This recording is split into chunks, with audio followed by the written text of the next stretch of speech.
When you think about any organization, whether it's a huge tech company, your local hospital, or even a small coffee shop, they're all built on a few basic things, right? They've got goals, they've got resources, they've got some kind of structure. But if you strip all that away, there's one single element that, if it's missing, everything just stops, dead in its tracks. I mean, really think about it. You could have the most futuristic machines, a totally unlimited budget, all the raw materials you could ever want. But what's the one thing that actually makes all of that stuff do anything? What's that crucial missing piece in the puzzle? You got it. It's people. It's so simple, but so profound. Without people, absolutely nothing moves. They're the ones who dream, who plan, who organize, and who actually make things happen. They are the real engine. And figuring out how to manage them effectively, well, that's what we're digging into today. Human Resource Management, or HRM for short. Now, to really get this, let's use a pretty cool metaphor. Let's stop thinking about an organization like it's some kind of cold, unfeeling machine. Instead, I want you to picture it as something alive, like a living, breathing body. So if an organization is a living body, then the money, the finance, that's like the blood. It circulates everywhere and keeps things running. The machines and materials, okay, those are the bones and the muscle. They provide the structure and the strength. But the people? Oh, the people are something else entirely. They're both the brain and the heart, the thinking, feeling, driving force at the center of it all. And that brings us to a really straightforward definition. Human resource management isn't just about paperwork and payroll. Nope. It's the whole strategy, the big picture approach to managing an organization's single most valuable asset, its people, all to achieve its most important goals. It's really about creating a place where people can do their best work. But that makes you wonder, right? Why is focusing so much on people absolutely essential for a company to actually succeed? What's the secret sauce here? Well, think of it like this. Good HRM is what makes sure you have the right people with the exact right skills in the perfect job at exactly the right time. And when you get that delicate balance just right, something amazing happens. HRM becomes this bridge connecting the company's huge goals on one side with what the employees need on the other, to feel valued, to feel fulfilled.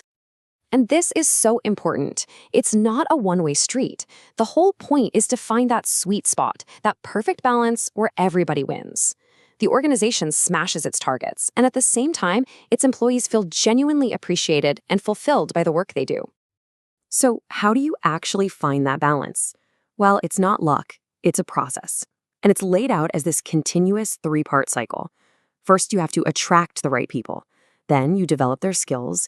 And finally, you work to maintain them as a happy, productive team.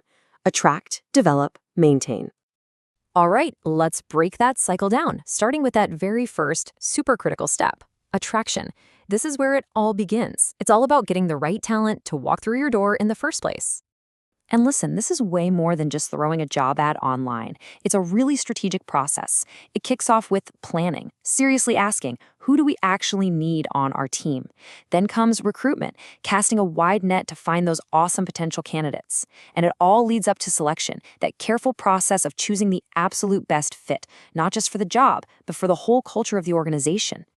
Okay, so you did it. You hired an amazing person. Job done, right? Huh, not even close. Now the cycle moves into the second phase, development, because getting someone hired is really just the beginning of the journey. I want you to think of this phase like you're tending to a garden. Development is all about unlocking potential. You start by planting the seed with a great induction and orientation, making sure new folks feel welcome. Then you water them with ongoing training to help their skills grow.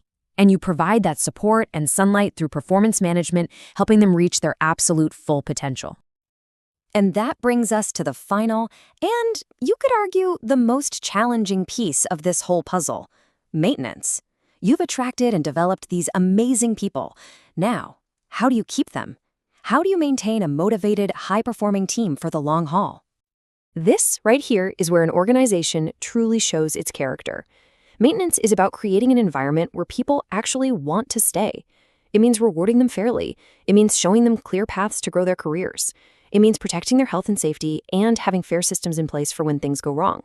At the end of the day, it's about proving, through your actions, that you genuinely care about your people.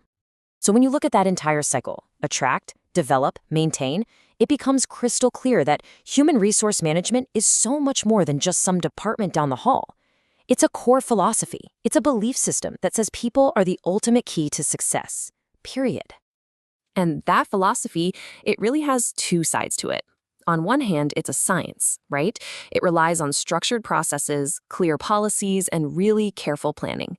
But it's also an art because it deals with the most complex and unpredictable things in the universe, human beings, with all their unique emotions, their dreams, and their motivations. And that leads us to a really powerful, simple truth. No matter how much tech we bring into the workplace, you just can't automate real, genuine connection and understanding. Because at the end of the day, machines don't manage people. People manage people. So I'll leave you with this one question to think about.